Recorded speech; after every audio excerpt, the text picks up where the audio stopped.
Saudamos a todos mais uma vez com a paz do Senhor Jesus Cristo. A gente vai fazer as coisas assim. Quando a reflexão ela puder ser ministrada de forma escrita, a gente faz de forma escrita. E quando for de forma falada, a gente usa a nossa voz. Vai depender muito do conteúdo da reflexão. Queríamos de antemão convidar você que está perto de uma Bíblia Sagrada a abrir as Escrituras em Colossenses 4:14. Vamos fazer aqui uma junção de 4 textos bíblicos. Colossenses 4:14. Segunda carta de Paulo, aliás, a primeira carta de Paulo a Timóteo. O 5:23. Segunda carta de Paulo aos Coríntios 12:7. E no livro de Jó 42:5. Se de repente você notar alguma gafe de nossa parte, concernente à referência, ligue não, viu? Aqui é tudo feito na marra mesmo, no improviso. Segunda carta de Paulo aos Colossenses 4:14.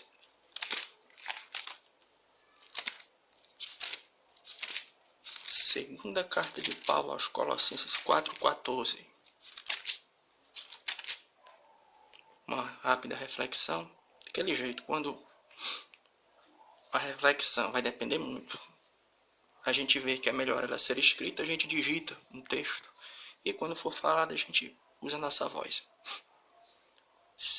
Carta de Paulo aos Colossenses 4:14 diz assim: Saúdo-vos Lucas, o médico amado, e Demas. Então, o que é que vai acontecer? Tem uma coisa que é muito interessante quando a gente para fazer uma análise do perfil de cada um dos evangelistas, dos escritores. E de Lucas, o que é de interessante? É a maneira com que Paulo se refere à pessoa de Lucas.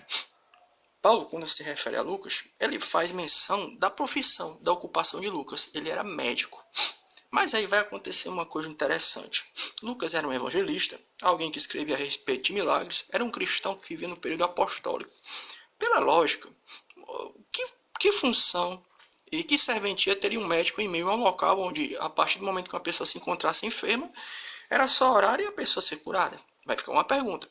Então, se nós entendemos que Lucas é mencionado por Paulo como médico amado, é porque Lucas continuou a exercer a sua função de médico, mesmo após a sua conversão, dando a entender que, se ele continuou a exercer a sua função de médico, mesmo após a sua conversão, com certeza ele tratou de pessoas, curou feridas, receitou remédio, teve gente com o osso quebrado. Ou seja, existem pessoas que não foram curadas por intermédio da oração. E por que eu fiz menção em 1 Timóteo 5:23? Porque 1 Timóteo 5:23, Paulo vai fazer uma recomendação a Timóteo que diz o seguinte, olha a recomendação dele: não bebas mais água só, mas use um pouco de vinho por causa do teu estômago e das tuas frequentes enfermidades. Para fazer também uma análise de quem foi Paulo. Paulo era um sujeito que, segundo Atos dos Apóstolos, ele tinha tanta unção de Deus na vida dele, que quando ele não podia se dirigir até um determinado local, o que ele fazia? Ele enviava os seus lenços, e quando o lenço curava uma pessoa, a pessoa era curada, tocava uma pessoa, a pessoa era curada. Então, por que Paulo receita para que Timóteo viesse a utilizar um remédio caseiro da época? Porque Timóteo tinha problema de estômago, era simplesmente orar e pronto. Era como se hoje um homem de Deus chegasse para uma pessoa e receitasse: olha, toma esse remédio aqui. Poxa, por que o senhor não ora por mim? Sabe por quê? Lucas continuou a exercer a sua função de médico, mesmo após convertido. E Paulo receita esse medicamento a Timóteo, sabe por quê? Porque nós entendemos que tem coisa que, por mais homem e mulher de Deus que você seja, você vai orar e a pessoa não vai ser curada. A pessoa vai precisar ir ao médico. A pessoa vai precisar passar por algum tipo de tratamento. A pessoa vai precisar ser operada. Tá entendendo? Mesmo você sendo um homem de Deus, sendo mulher de Deus, você não está impedido de passar por essas coisas. Isso aconteceu com Paulo e com Lucas. Lucas continuou a exercer a sua função de médico. Então, se ele foi médico, continuou a exercer a sua função mesmo após a sua conversão, receitou remédio, tratou de feridas. Paulo não orou, receitou um medicamento caseiro da época. Por que ele não orou? É porque tem coisas que nós entendemos que, mesmo você sendo um homem de Deus, mulher de Deus, você não está impedido de adoecer. Tem coisa que você vai orar e a enfermidade não vai sair, você vai ter que passar por um médico ou coisa do tipo de tratamento. Aí vai ficar a pergunta, por que que Deus ele permite que um cristão cheio do Espírito Santo de Deus, que às vezes, você já ouviu relato de pessoas que às vezes oram pelos outros e a própria pessoa tem gente doente em casa? Isso acontece. Agora vai ter uma pergunta para isso. Por que que vai ter momento que você vai orar e a enfermidade não vai embora? É falta de fé? É não. É provação. Lá em 2 Coríntios capítulo 12, versículo 7, Paulo vai falar que havia um espinho na carne dele, ele orou 3 vezes para que aquele espinho fosse retirado, e ele não foi retirado. E ele depois vai dizer do porquê daquele espinho na carne. Era para que ele não se exaltasse.